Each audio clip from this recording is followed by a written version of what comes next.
Imagine this. You're sitting at home, scrolling through the news headlines when you stumble across a jaw-dropping story about the NBA. And there it is, a $44 million loophole. Yeah, you heard that right. 14 zeros. Your mind races. How do these teams manage to protect their wealth, even when things go south? Well, buckle up because we're diving into the wild world of sports finance that sounds almost too good to be true. First off, let's set the scene. Picture this: massive stadiums, tens of thousands of fans roaring, and then total financial chaos.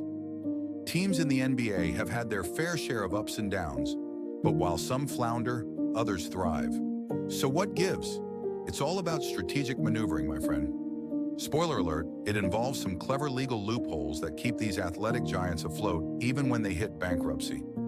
Now you might be wondering, how exactly does a team stay solvent during a financial collapse? Enter the sneaky maneuver called stadium financing. This little gem allows teams to build gleaming arenas without risking their own assets. Just think about it. Why burden a team with debt when you can have taxpayers foot the bill? Intrigued, it gets even wilder. Here's where things turn juicy. Many of these teams structure their deals so that if a financial storm hits, the team itself is shielded. You know, like a good old-fashioned safety net. And guess what?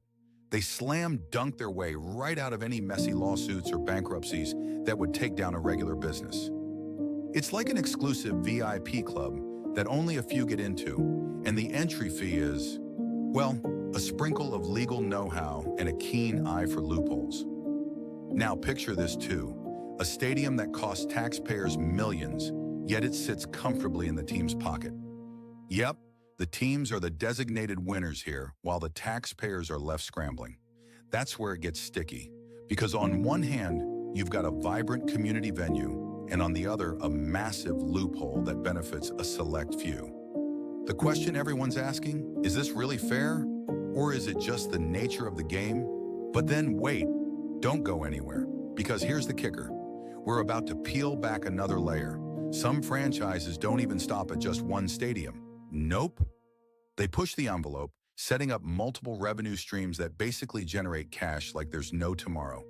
Game tickets, luxury boxes, merchandise, you name it. All of this helps them stay rich and ready no matter what the market throws at them. It's like they've mastered the ultimate money-making strategy. Here's a mind bender. Do you know how many teams are actively using these loopholes? It's not as few as you might think. In fact, several of the most recognizable franchises are doing this, and they're doing it well. The most surprising part? Some teams have made a real game out of exploiting these legal edges and walking away without a scratch. Even the big guys, yes, I'm looking at you, LA Lakers, Golden State Warriors, they're in on the action. So, what's the takeaway? Teams aren't just sports organizations, they're financial juggernauts playing a different kind of game. It's all about navigating the murky waters of finance, and they're doing that with skill like basketball pros on the court.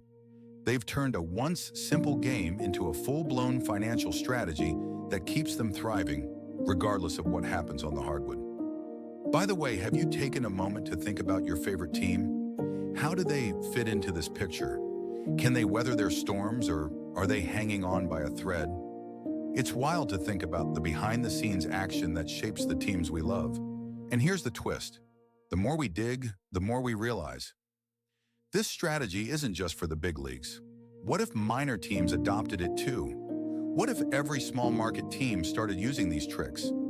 The bottom line is, every team has a story, and every financial move has a consequence. As much as we love basketball, there's an entire game happening in the shadows. One where financial acumen is just as critical as shooting percentages. And that's not just fascinating. That's essential to understanding the sport we adore. So, what do you think? Did this surprise you, or did you already suspect something was up? Let's get that conversation going in the comments below. And if you're curious about how these teams stay profitable while you're cheering from the stands, make sure to stick around as we continue to unravel the hidden layers of sports finance. Trust me, there's a lot more ups and downs ahead. And who knows, you might just discover an angle you never expected.